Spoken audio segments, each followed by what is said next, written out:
Um, this is the master bedroom, and I've just got little wire Christmas trees on either side of our bed.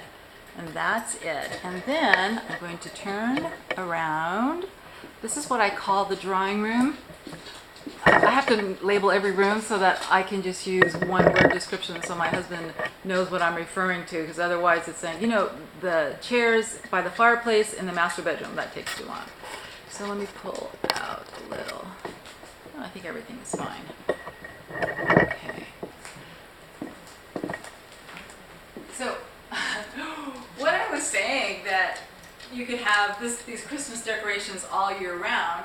This is something that I got from Target. I got 2 of these, and they're that wonderful. They're snowflakes, and they're red and white. And if you go to Hungary, or you go to any place where the Austro-Hungarian Empire had conquered, this is a traditional motif.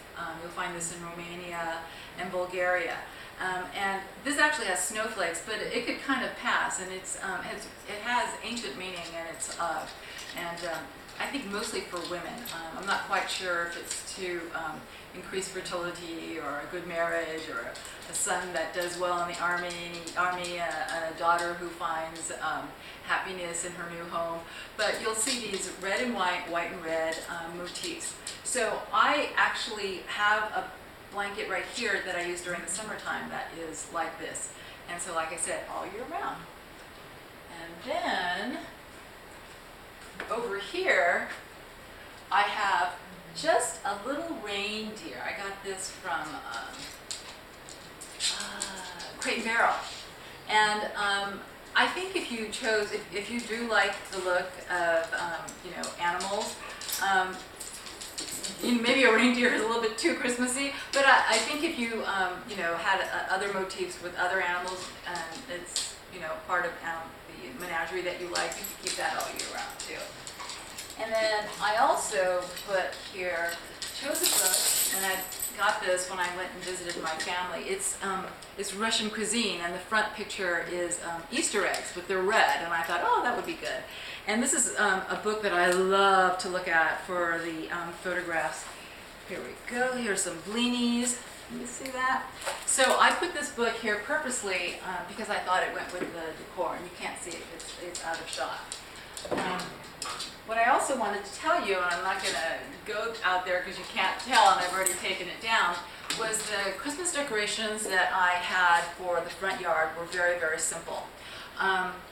A few years ago, I bought from, let's say, Big Lots, these, Big Lots, these electric, big, lighted globes. Not globes like a world globe, but just a spherical shape that had little lights coming out of it.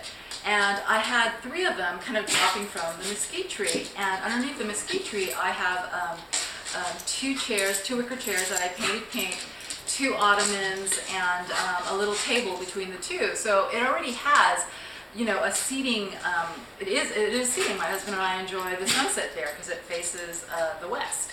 So when I did that for Christmas, I like the look of it so much that it's been there for several years now, and it goes on a timer. So those white globes there are, I enjoy them. The neighbors say they like them, and I think they look very pretty. So that's an example of Christmas decorations that stay out through this year.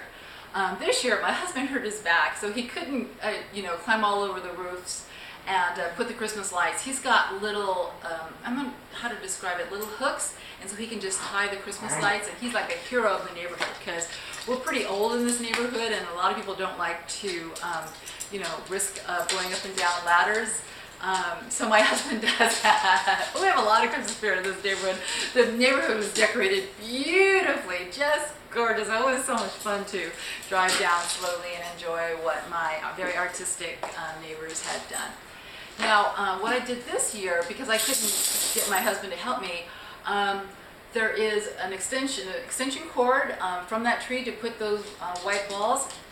So what I did was I took stars, and I had them so that they were kind of falling from the top tree branches onto the ground, and then as I got towards the ground, I just connected white lights.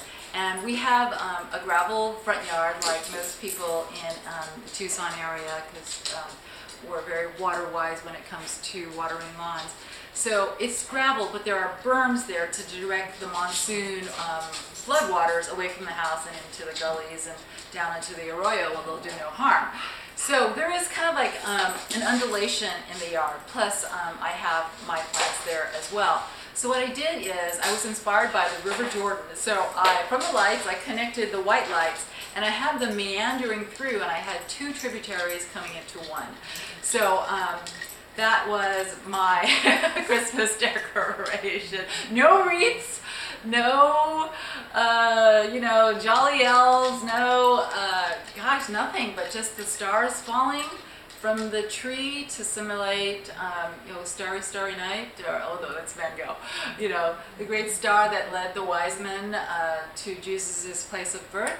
And the River Jordan, where the Holy Family, Our Lady Mary and St. Joseph, had to cross on their way to Bethlehem for the tax accounting.